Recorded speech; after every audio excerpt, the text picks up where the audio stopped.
우리 하나님의 말씀을 함께 나누겠습니다. 마태복음 16장 16절로 18절의 말씀입니다.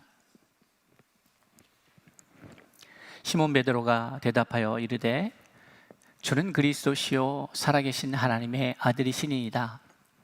예수께서 대답하여 이르시되 바요나 시몬아 내가 복이 있도다. 이를 내게 알게 하니는 혈육이 아니요 하늘에 계신 내 아버지시니라.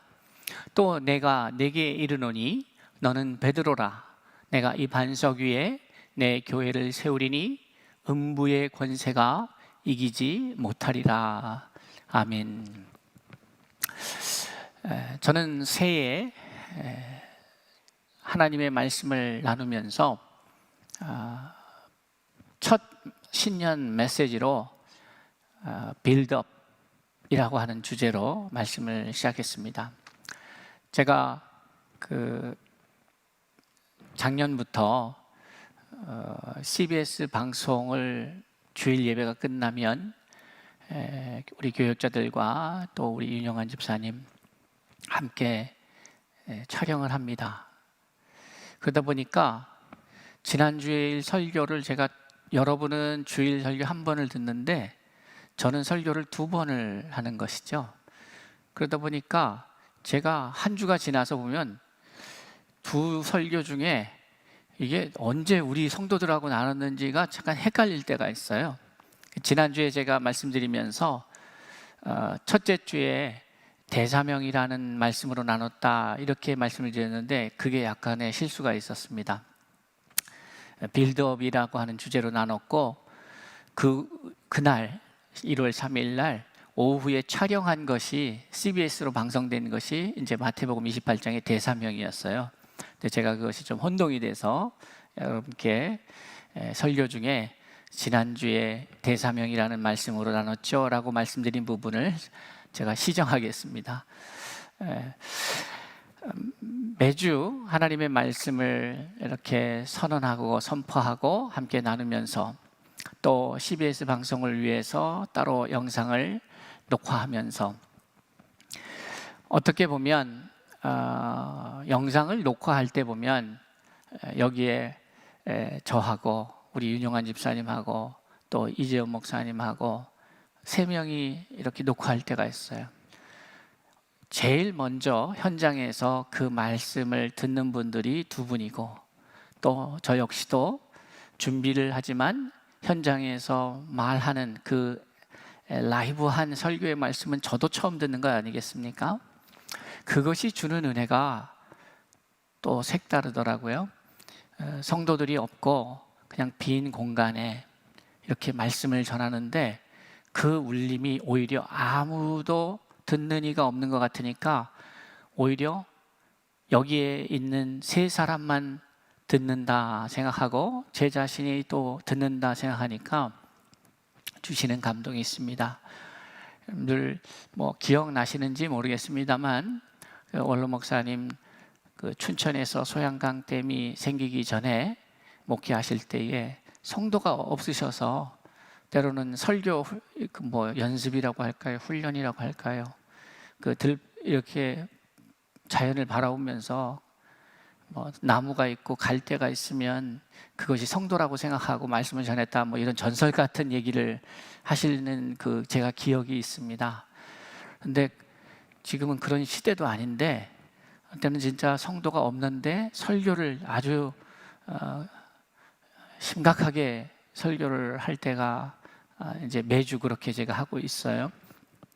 주시는 은혜가 있습니다. 하나님의 말씀을 전하면서 그 전한 말씀을 제가 또 듣기 때문에 또 그 들음으로 인하여서 주시는 은혜의 말씀들이 있습니다. 하나님의 말씀이 우리의 심령 가운데에 견고하게 박혀서 거기에서 이것이 새싹이 나고 또 자라서 귀한 열매가 맺어져서 우리의 심령을 풍요롭게 하는 그런 역사들이 매 시간마다 일어날 수 있기를 또 주님 앞에 소망해 봅니다. 오늘 저는 이 마태복음 16장의 말씀 참 귀한 말씀이죠.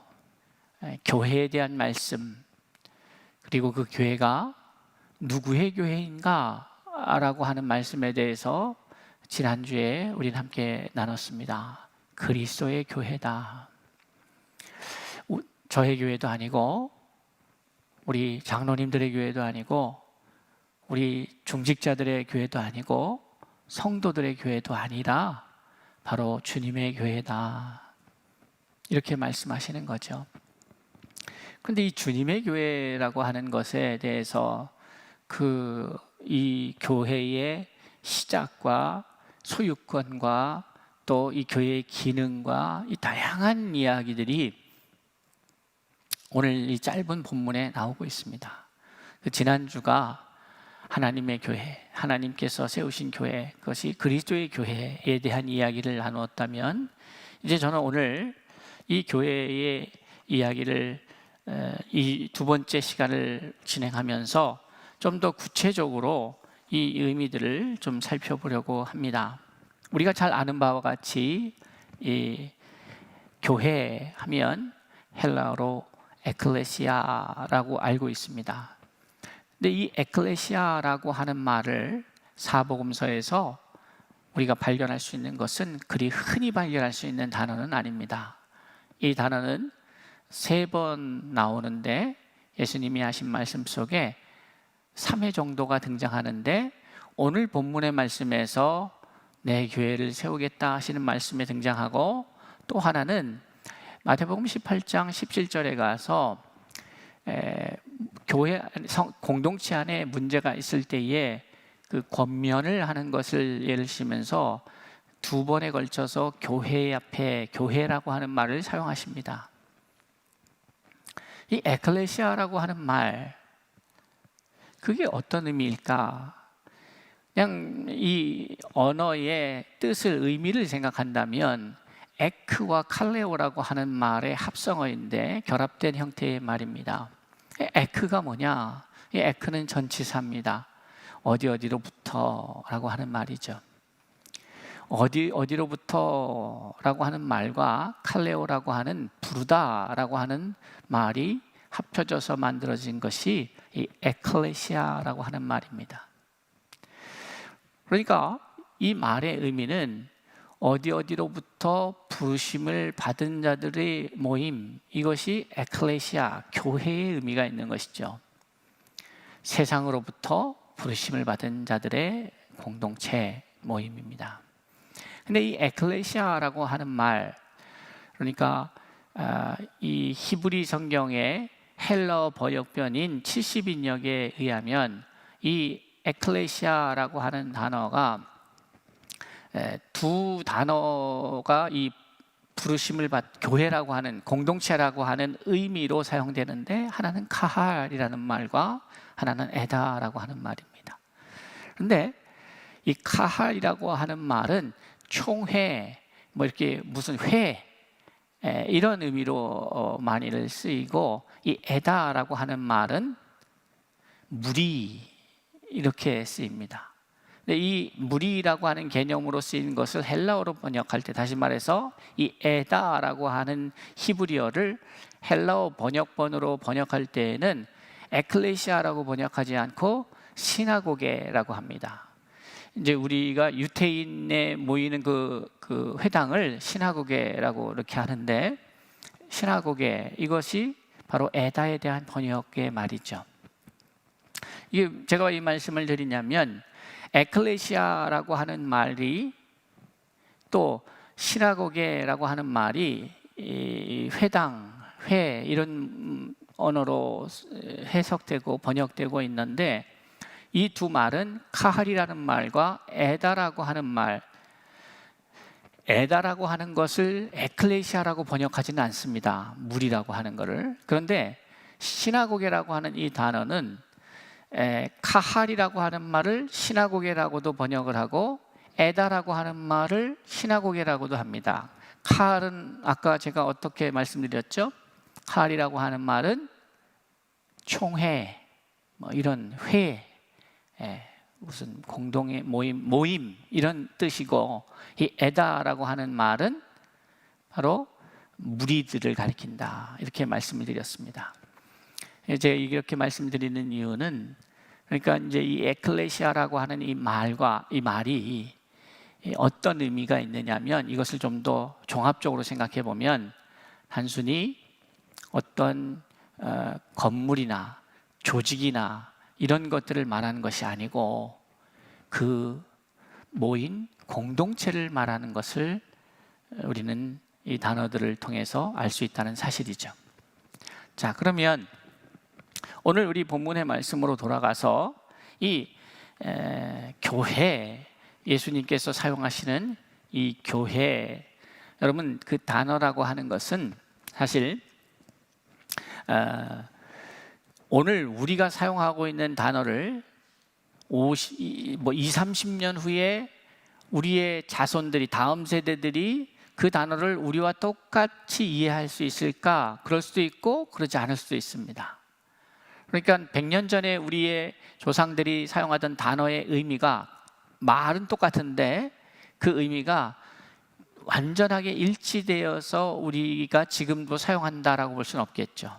그러니까 무슨 말씀을 드리고 싶은 거냐면, 예수님 당시에 이 에클레시아라고 하는 이 말이 성경으로만 쓰여져서 나뉘어지고 마태복음이 기록되고 1세기의 이 일들이, 에클레시아라고 하는 말을 들었을 그 당시의 사람들이 생각했던 것은 지금 교회라고 할 때에 우리가 인식하고 있는 그 의미하고는 다르게 이해된다는 거예요.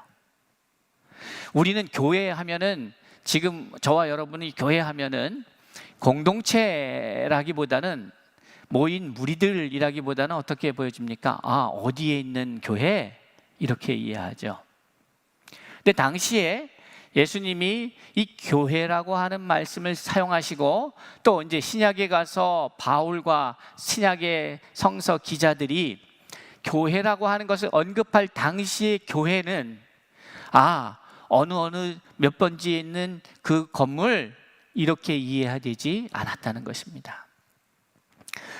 저는 오늘 올해 들어오면서 올해의 주제로 제가 여러분과 함께 나눴던 그 단어가 어떤 거라 그랬죠?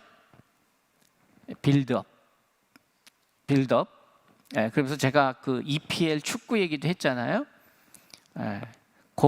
수비에서 공격으로 전환할 때에, 과거에 한국 축구는 뻥축구에서 그냥 무조건 저기 앞에, 저는 제가 기억하는 유명한 축구 선수는 최순호 선수가 골게타가 있었는데, 그분 향해서 그냥 뻥 질러주면 어떻게 운이 좋아서 해결하면 골이 되는 거고, 안 그러면 또 못하는 거고, 단지 수비를 적의 공격으로부터 모면하기 위한 방법이면서도 동시에 공격의 방법으로 사용되었던 것이 이 한국의 뻥축구였습니다. 뻥 차는 거죠. 그런데 축구 선진국들의 모습을 보면 미드필더가 강합니다. 이게 무슨 말이냐면, 공을 빼앗은 다음에 상대 팀의 공격을 잘 방어한 이후에 공을 뺏은 다음에 이제 우리가 공격을 할 때에 한 번에 뻥 질러주는 것도 때로는 필요한데, 어떠한 과정을 통해서 골로 연결시키는가, 이것이 강한 축구가 강한 팀이 되는 겁니다. 단순히 빌드업이라고 하는 것은 그렇게 몇 가지의 전략과 전술과 형태를 가지고 골을 넣는 그 과정만을 말하는 것이 아니라, 이 빌드업이 잘 되는 축구팀은 대단히 강한 팀이라는 의미입니다. 다양한 전술이 개발될 수가 있다라고 하는 것이죠. 그러니까 저는 올해 제가 빌드업이라고 하는 주제로 여러분과 만나고 있는 이유는, 다시 한번 이 코로나로 인하여서 우리의 움직임이 제한받고 있을 때가 기회입니다. 우리가 막 분주하게 움직일 때는 정비하기가 어렵습니다. 또 나가야 되는데, 또 일을 해야 되는데, 또 움직여야 되는데, 기계 같은 경우도 또 돌려야 되는데, 작동해야 되는데, 좀 멈춰서 뭘 만들고 점검을 하고 수리를 하고 해야 되는데, 너무 바쁘다 보면 그렇게 할 시간이 없죠. 그런데 하나님께서 저희에게, 한국 교회에게, 또 우리 개인에게 귀한 시간을 주셨습니다. 이 코로나로 인하여서 움직임이 멈춰지고 답답함도 있을 수 있는데, 한 번쯤은 왜 이 분주함에 우리 스스로가 멈추지 못했을까를 생각해 보면서 하나님께서 멈추게 하셨다면 이것이 기회구나. 다시 한번 어떤 내 몸에는, 또 내 정신에는, 내 영적인 부분에는 문제가 없는지 좀 살피고, 그리고 문제가 발견되면 그것을 고칠 수 있는 또 시간도 우리에게 주신 것이죠. 그렇게 하시는 이유가 있다면 그것은 다시 우리에게 움직임의 시간들이 왔을 때에 활발하게 생명력 있게 생육하고 번성하고 충만하고 땅을 정복하고 다스릴 수 있는 그러한 상태로 준비되어야 한다는 것이에요. 그 메시지가 있다고 저는 생각이 됩니다. 그래서 올 한 해가 여러분의 개인의 신앙도 한 번쯤 다 점검해 보십시오. 그리고 다시 한번 하나님이 기뻐하시는 하나님의 사람으로, 그리고 이제 우리는, 이제 서울 중심교회는, 이제 우리 코디엠 교회 성도들은 점검을 하고 우리의 상태를 체크하는 이유가 단순히 생존을 위해서 하는 것이 아닙니다. 우리는 이제 막 태어난 아이가 아닙니다. 우리는 지난 45년이라는 시간, 45년 전에 태어나서 지금 45년이라는 시간을 살아온, 많은 것들을 겪고 만들어내온 그 교회를 이루고 있는 공동체입니다.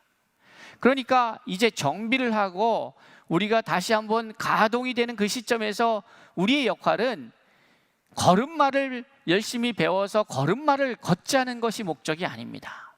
또 덧셈 뺄셈을 배워서, 산수를 배워서 뭔가 다음 단계에 좀 더 높은 수준의 수학을 배우기 위한, 기초 체력을 다지기 위한 점검도 아닌 것이죠. 그것은 우리가 초등학교 때 마치는 것이고, 중등학교 때 마쳐야 될 일이 있고, 중등교육을 통해서 그것이 맞춰지면은 이제 대학이라고 하는 데 가서 더 높은 수준의 교육을 하겠죠. 졸업을 하고 이제 우리는 사회로 가서 직장 생활을 하건 자기의 꿈을 펼치겠죠. 점검하고 확인하고 준비하는 것이 우리의 연령대에 따라서, 혹은 내 상태에 따라서, 수준에 따라서 이 정비의 내용도 달라지고 정비의 목적도 달라집니다. 45년이라는 시간을 우리는 지내왔습니다. 그렇다면 오늘 우리가 다시 한번 점검하면서 더 나아가서 빌드업, 결국 우리의 목표를 이루기 위해서 지금 어떠한 과정들을 만들어갈 수 있는 시스템과 체력과 영역과 그러한 모든 것들을 갖추는가? 네, 우리는 하나님께서 이 교회를 세우시고 지금까지 준비하신 그 뜻이 무엇인지 발견하면서 그것을 이루기 위해서 우리는 또한 우리 상태를 점검하고 다시 한번 이 빌드업, 세워가는 그러한 시간이 되어야 할 것 같습니다. 그러면서 저는 교회에 대한 이야기를 하는 것입니다. 여러분, 예수님이 말한 교회는 공동체요, 무리였습니다. 그러니까 이 공동체로서, 이 세상으로 부르심을 받아서 주님 앞에 선 그러한 무리의 개념으로서의 이 교회라고 한다면 비대면 예배, 대면 예배라는 말은 적절치 않지 않습니까? 주님은 내가 서 있는 그곳에 늘 함께 하십니다. 우리는 늘 주를 배우는 것이죠. 우리는 주를 늘 대면하는 것입니다.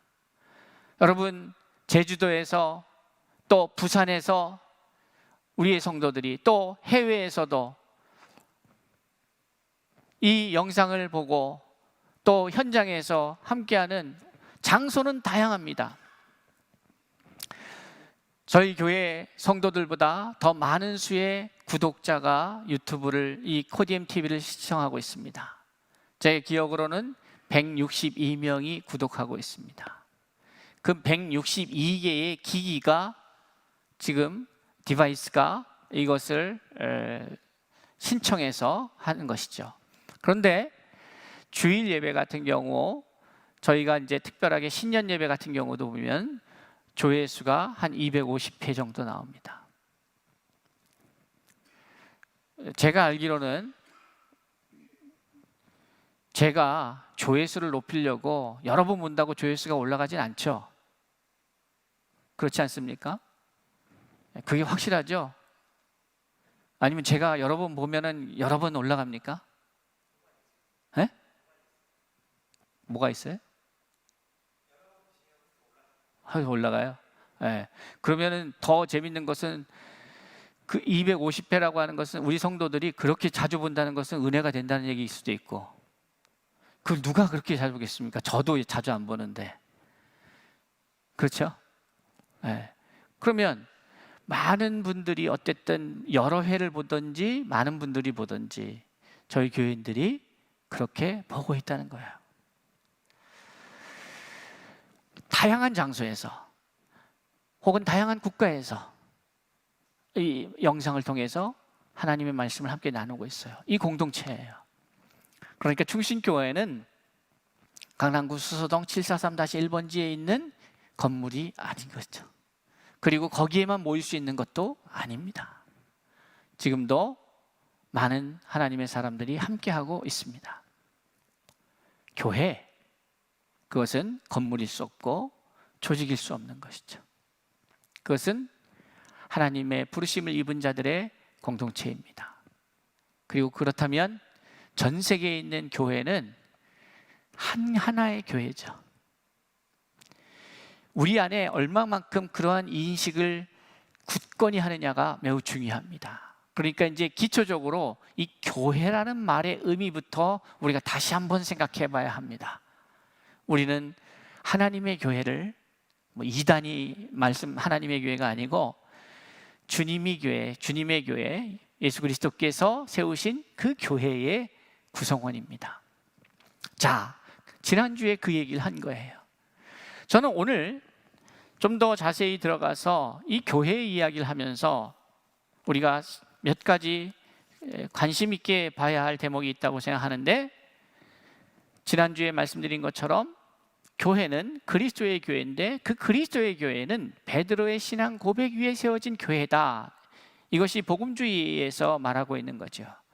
가톨릭에서는 베드로라고 하는 한 개인을 언급을 하고 있습니다만, 저희가 믿는 신앙 안에서는 그것은 베드로 개인을 말하는 것이 아니고 베드로의 신앙 고백을 말하는 것이다. 이것이 더 합리적인 이유는 바로 예수님의 말씀에 기인합니다. 시몬 베드로가 예수님께서 세상이 나를 누구라고 하느냐라고 물으셨을 때에 말하죠. 16절에서 시몬 베드로가 대답하여 이르되 주는 그리스도시요 살아계신 하나님의 아들이시니이다. 제가 지난번에도 말씀드렸지만은 이 두 내용이 매우 중요합니다. 그리스도를 아는 것과 그리스도를 아는 것, 그리고 하나님의 아들이라고 하는 하나님의 자녀의 개념, 이 두 개념이 나오는 것이죠.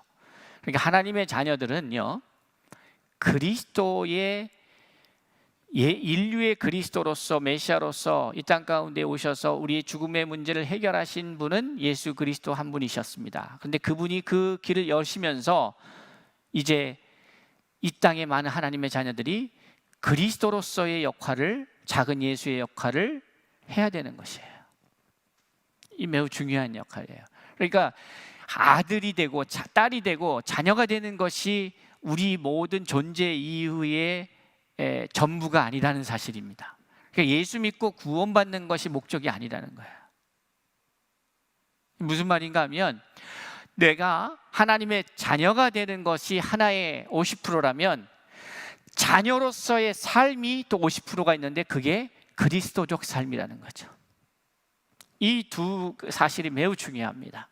어찌됐건 이렇게 고백을 하니까 예수님께서 이렇게 답변을 하시네요. 예수께서 대답하여 이르시되 바요나 시몬아 내가 복이 있도다. 그 다음에 나오는 말이 매우 중요합니다. 이를 내게 알게 하니는 혈육이 아니요. 이게 무슨 말입니까? 이것을 내게 알게 하니가 혈육이 아니요. 여러분 이 말을 어떻게 받아들이십니까? 이게 선생님한테 배워서 된 것도 아니고, 그러니까 육신의 문제가 아닌 거다. 이게 무슨 말인가 하면 내가 공부하고 열심히 배워서 깨달아 아는 것이 아니다 이 말이죠. 혈육이 아니다는 의미는 세상의 지혜로 알 수 있는 것도 아니다. 베드로, 너가 대단해서, 너가 연구해서, 너가 특별해서 이거 아니다 이 말이죠. 그렇기 때문에 베드로라고 하는 사람이 주목받아서도 안 되는 것이죠. 베드로가 주목받아서 될 문제가 아니고 이곳은 고백, 하나님이 깨닫게 하신, 이것이 하늘에 계신 내 아버지, 그러니까 베드로의 이 고백은 어디로부터 시작된 거냐면 하나님의 가르침으로부터 시작된 겁니다. 그러니까 하나님으로부터 나온 거예요. 이것이 육으로 된 게 아니다 이 말이에요. 여러분, 공부를 열심히 잘한다고 해서 하나님의 말씀을 깨달을 수 있는 게 아니에요. 하나님께서 깨닫게 해주셔야 돼요. 물론 지혜가 많고 지식이 많은 사람, 똑똑한 사람들은 이 기록된 말을 분석하고 이 말이 무슨 말인지 이해는 할 수 있어요. 그러나 그것이 고백되어지진 않습니다. 이해를 하는 것하고 이것이 나의 생각이 되는 것, 내 것이 되는 것하고는 다른 문제가 되는 것이죠. 어찌됐건 예수님은 이 베드로의 고백이 너 베드로가 대단해서, 너 베드로가 연구해서 그렇게 해서 된 게 아니다. 이것은 하나님이 너에게 주신 은혜다. 이렇게 말씀하고 있는 거죠. 그렇기에 베드로라고 하는 인물을 우리가 너무 주목하는 것은 원래의 이 말씀의 의미를 좀 협의적으로 생각한다. 협소하게 해석한다. 이렇게 볼 수가 있는 것이죠. 또한 우리가 생각해야 되는 것은 그 다음에 나는 말씀입니다. 또 내가 내게 이르노니 너는 베드로라. 내가 이 반석 위에 내 교회를 세우리니 음부의 권세가 이기지 못하리라. 그렇게 말씀하고 있어요. 교회는 하나님께서, 예수 그리스도께서 세우신 교회인데 이 교회는 음부의 권세가 이기지 못한다. 이렇게 말하는 거예요. 그 음부의 권세는 어떤 권세입니까? 음부의 권세라 하면 마귀의 권세. 좀 더 정확하게 제가 말씀드릴 수 있는 것은 사망 권세입니다. 죽음의 권세예요. 죽음의 권세. 그런데 이 죽음의 권세가 이기지 못하죠. 왜요? 예수 그리스도께서 이기셨기 때문에. 예수가 이기셨다는 것이 어떠한 사건을 통해서 만민에게 증거됩니까? 부활 사건입니다. 부활 사건이에요. 예수님께서는 요한복음 11장 25절과 26절에서 우리에게 이렇게 말씀하고 있습니다. 예수께서 이르시되 나는 부활이요 생명이니 나를 믿는 자는 죽어도 살겠고. 그게 무슨 말이에요? 죽음의 권세가 나를 계속해서 누르고 있을 수가 없다는 거예요. 어떠한 사람들에게? 나를 믿는 사람들, 예수를 믿는 사람들은 죽어도 살겠고 살아서 믿는 사람은 영원히 죽지 아니라 하리니 이렇게 말씀하고 있어요. 이 예수님의 말씀을 우리가 주목한다면 음부의 권세, 이 죽음의 권세, 마귀의 권세가 우리를 이기지 못하는 것을 세상 앞에 공식적으로 증거하신 사건은 부활 사건입니다. 예수께서 말씀하시는 거예요. 내가 부활이고 생명이다. 나를 믿는 자는 죽어도 산다. 왜냐? 죽음 아래 있을 수가 없고 음부의 권세가 나를 이길 수가 없기 때문에, 그 교회를 쓰러뜨릴 수가 없기 때문에, 그 교회는 무엇이냐? 하나님을 믿는 하나님의 자녀들로 구성된 그 공동체의 무리이기 때문에.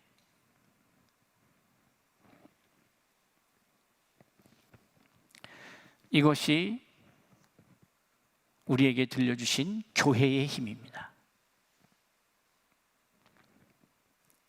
그런데 제가 오늘 좀 더 이제 이 사안은 우리가 많이 들어서 아는 사연인데, 여기에서 오늘 제가 여러분과 함께 좀 더 생각해 보고자 하는 주제는 이것입니다. 예수님께서 18절에 또 내가 내게 이르노니 너는 베드로라, 내가 이 반석 위에 내 교회를 세우리니, 이렇게 말씀하셨잖아요. 그러니까 지금 이 시점에서 베드로를 비롯한 제자들에게 이렇게 말씀하시는 거예요. 이 시점이라고 하는 것은 뭐예요? 예수님께서 죽으시기 전에, 십자가에 달려 돌아가시기 전에요. 그때 이렇게 말씀하시는 거예요. 그 고백을 받으셔서 내가 이 고백 위에 내 교회를 세울 것이다 하는, 교회를 세울 것이라고 하는 그 플랜을 말씀하셨어요. 그럼 언제 세우셨나요?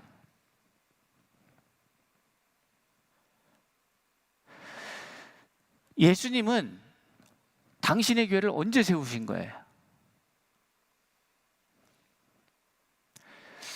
왜냐하면 제가 왜 이 문제 제기를 하냐면, 우리가 잘못 오해하면 예수님이 교회를 세우시겠다는 것이 또 우리의 지금으로 생각하면은 이런 거죠.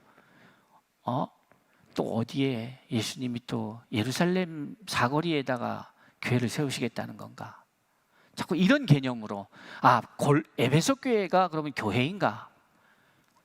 에베소 교회라고 하는 것도, 바울이 말하는 에베소 교회 뭐 이런 것도 물론 당시에 어떤 모임의 공동체가 있고 초대교회 7교회가 있지만, 그러나 그 에베소 교회라고 하는 표현 속의 의미는 건물을 말하는 것이 아니라 에베소 지역의 성도들을 부를 때에 에베소 교회, 빌립보 교회 이렇게 말하는 거예요. 성도들이. 그런데 우리가 잘못 이해하면 예수님이 분명히 십자가를 지시기 전에 교회를 세울 것이다 라고 말씀을 하셨는데, 그런데 언제 역사 속에 예수가 세운 교회가 있었냐? 어느 교회가 예수가 세운 교회냐? 여러분 궁금하지 않으십니까? 저는 이게 궁금했어요. 그런데 결론은 그런 교회는 없습니다. 왜? 그럼 이렇게 물어야죠. 이 세상에 완벽한 교회가 있나요? 우리가 이해하는 지금 생각에 서울중심교회가 완벽한가요? 우리가 언뜻 대답 못하잖아요. 선뜻 대답 못하죠. 그죠? 이 지구상에 있는 교회가 완벽하지 않다고 우리는 생각해요. 그죠? 그런데 그러면 예수가 세운 교회가 불완전한가요? 예수가 교회를 세운다고 그랬잖아요. 그러면 아직도 예수는 교회를 안 세우신 건가요? 오늘따라 질문이 많죠. 생각해 보셔야 돼요. 그러니까 여기서도 명백히 나오죠. 예수께서 말씀하시는 교회는 어떤 특정한 집단, 어떤 특정한 지역에 세운 그런 교회가 아닙니다. 하나님의 이런 신앙 고백 안에 있는 사람들은, 이러한 사람들은 절대 사탄의 공격에 넘어지지 않습니다. 지지 않습니다. 여러분, 한 대 맞을 수는 있어요. 싸우다 보면. 그렇죠? 전쟁을 하다 보면은 이 국지전에서 좀 피해를 입을 수도 있어요. 그러나 전쟁을 이기는 건 누가 이기는 겁니까? 이기냐 지냐는 나중에 결과는 끝나봐야 하는 거예요. 전반전에 골을 먼저 먹을 수 있어요. 그리고 한 90분 동안 시합이 있는데 89분 동안 내내 질 수 있어요. 그런데 남은 1분 동안에 2골을 넣으면 어떻게 되는 겁니까? 결국 1분을 이기고 전체를 이기는 거가 되는 거예요. 결론은 무슨 말이냐? 우리는 수없이 맞을 수 있고 진것 같이 느낄 수 있고 하지만은 분명한 사실은 예수 그리스도의 교회는 음부의 권세가 이길 수가 없습니다. 이것을 우리는 믿어야 해요. 그러니까 그것은 이미 경기는 그렇게 결정이 난 거예요. 그러면 우리가 어떠한 모습으로 우리의 교회됨을 확인해 갈 것인가? 바로 이 그리스도와 하나님의 아들이라는 이 고백이, 예수 그리스도가 그리스도요 하나님의 아들이라는 것, 그리고 또 우리 역시도 하나님의 아들이라고 하는 것, 하나님의 자녀라고 하는 것, 딸이라고 하는 것, 하나님의 자녀의 권세는, 이 땅에서의 역할은 세상의 빛이요 소금이고 또한 그리스도와 같이 생명을 나누는 자로 존재해야 되는 것, 그리고 그것을 막을 수 있는 것은 이 땅에 아무도 없다는 사실을 알아야 합니다. 그런데 내가 그것이 온전하게 세워지지 못할 때 막 흔들리는 거예요. 내가 누구인가? 혹은 나는 뭐하러 존재하는가? 예수 그리스도의 교회는 어떠한 특정한 지역에 세워진 교회가 아닙니다. 예수 그리스도의 교회는 바로 하나님의 사람입니다. 그 하나님의 사람, 주는 그리스도시요 하나님의 아들이시라는 그 고백 위에 신앙이 세워진 그 사람들은 절대로 음부의 권세가, 사망의 권세가 이길 수가 없는 하나님께 속한 자들입니다. 우리 서울충신교회와 코디엠교회는 그러니까 서울충신교회의 사람들이 여러분들이 계시고 코디엠교회 여러분들이 있지만, 진정한 교회는 바로 그런 신앙 안에 있는 분들만이 교회라 이 말이에요. 제가 샌디에고에서 아름다운 교회 목회를 할 때에 한국에서 이제 이민 오신 분들 혹은 주재원으로 오신 분들, 이런 분들이 있었어요. 그런데 어떤 한 가정을 내가 기억하는데, 유명한 강남에 있는 대형 교회, 정말 유명한 교회의 출신 직분자였어요. 권사님이라는 거예요. 그러니까 오셔서 저 어느 교회 출신 권사입니다, 이렇게 자랑스럽게 말씀하시는 거예요. 그런데 제가 그 목양을 하면서 겪으면서 느꼈던 느낌은 뭐냐면, 이분이 믿음이 있나? 하나님의 말씀을 읽어본 적이 있나? 그러니까 성경도 너무 모르고 말하고 행동하고 살아가는 삶 속에서 예수 그리스도를 믿는다고 볼 수 있는 것, 아무런 증거도 찾기가 어려운, 단지 그분이 예수를 믿을 수도 있겠구나 하는 일말의 희망을 갖게 하는 딱 하나의 증거는 뭐냐면, 주일에 가끔 교회에 온다는 것 외에는 찾아볼 수가 없다.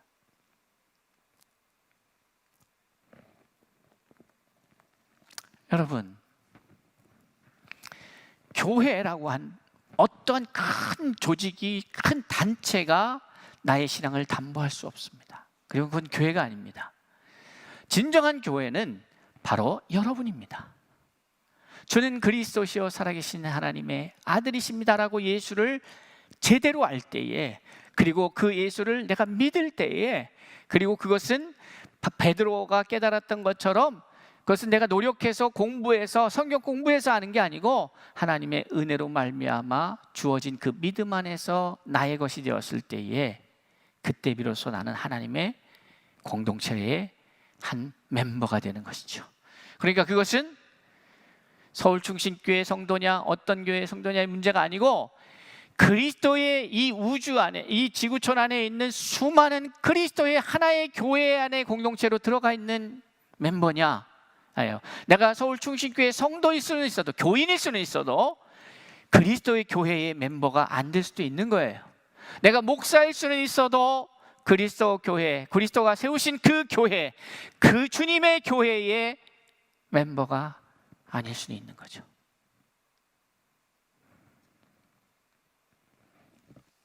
두려운 것입니다. 그러니 여러분, 우리는 다시 한번 우리의 신앙들을 쌓아가야 하고 다시 한번 우리의 믿음의 집을 쌓아야 합니다. 여러분, 제가 송구영신 예배 때 함께 나눴던 말씀, 송구영신 예배 때 보통 그런 말씀을 잘 나누진 않지만은 우리가 함께 교회를 빌드업이라고 하는 개념에서 하면서 제가 나눴던 신년 때도 그렇고 나눴던 말씀이 뭡니까? 집을 세워가는 거예요. 반석 위에 집을 세워야 되는 거예요. 그래야 창파에 우리에게 막 그냥 물결이 확 칠 때에 버틸 수가 있는 거예요. 우리의 신앙을 다시 한번 돌아봐야 합니다. 그리고 견고하게 세워야 합니다. 그리고 우리는 하나님의 군사로 세워지기 위해서 지금 훈련하고 있는가, 아니면 겨우 걸음마 훈련하고 있는가, 내 상태를 확실히 점검해야 합니다. 그럼 우리 교회 성도님들 다양한 영적인 수준이 있을 겁니다. 이제 막 예수 믿고 감격하여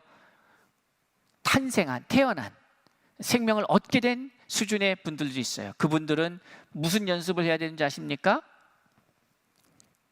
무슨 연습하겠어요? 갓 태어난 저기가. 제 기억으로는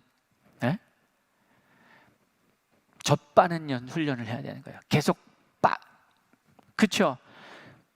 양분을 내가 계속 공급받고 채워가기 위해서는 젖병을 물고 이거 처음에 이 훈련도 쉽지 않습니다. 빠는 훈련이 쉽지가 않아요. 안 해본 거 하니까 해야 돼요. 자꾸 물려줘야 돼요. 그건 어린아이지. 초등학교에 아이가 훈련해야 될 것이 있고, 중학교, 고등학교, 대학생이, 대학원생이, 사회인이, 집안의 가장이 해야 될 훈련들이 다 다른 거예요. 중요한 것은 내가 이제 갓 태어난지 아닌지 점검하고 해서 내 수준이 어딘 건지 확인해서 자라가야 되는 거예요. 그런데 영적인 세계는요, 월반이 있습니다. 이게 시간이 흐르면 되겠지가 아니에요. 절대로 그렇지 않습니다. 월반이 있어요. 예수님께서 언급하셨죠. 처음 된 자가 나중되고 나중된 자가 처음 될 수 있어요. 그러니 영적인 세계에서 이 속도로 하는 것은 하나님 앞에 내가 얼마나 절실하게 간절히 사모하는 마음으로 나아가느냐에 따라서 달라지는 거죠. 하나님의 말씀을 우리가 계속해서 읽고 있습니다. 성경 말씀을 사모해야 합니다.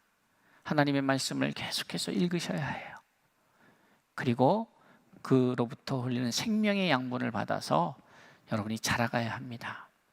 사랑하는 성도 여러분, 오늘의 말씀을 정리해 보면 베드로의 신앙 고백 위에 세워진 그리스도의 교회가 어떠한 힘이 있는가? 그것은 음부의 권세가 이기지 못한다는 것이고, 그 음부의 권세는 사망의 권세를 의미한다. 그런 말씀을 함께 나누고 있습니다. 그리고 분명한 것은 주님이 내 교회를 세울 것이다 라고 자신의 계획을 말씀해 주셨는데, 그 주님의 교회는 전 세계에 수십만 수백만 역대의 교회들이 세워졌고 사라졌고 했는데, 도대체 어떤 교회가 주님의 교회냐? 그것을 통해서 우리가 알 수 있는 것은 어떠한 특정한 지역에 세워지는 건물의 개념도 조직의 개념도 단체의 개념도 아니라는 것입니다. 이 교회는 이러한 믿음의 고백 안에 세워져 가는 저와 여러분 한 사람 한 사람, 그 사람들을 통하여 완성돼 가고 있다는 사실을 우리가 기억하면서 45년 된 서울 충신교회가 이제 잘 준비하여서 잘 하나님의 사역 뜻을 이루기 위해서, 코디엠 사역을 이루기 위해서 제대로 개인이, 가정이, 교회가, 여러분들이 일하는 삶의 터전이, 사업장이 제대로 믿음 안에서 빌드업 돼가는 그러한 은혜의 시간이 지금의 시간일 수 있기를 바랍니다. 하나님이 우리에게 부어주신 그 귀한 깨달음의 은혜들을 이제 나누고 베푸는, 흘려보내는 복된 삶이 2021년도 저와 여러분의 삶이 될 수 있기를 바랍니다. 기도하겠습니다.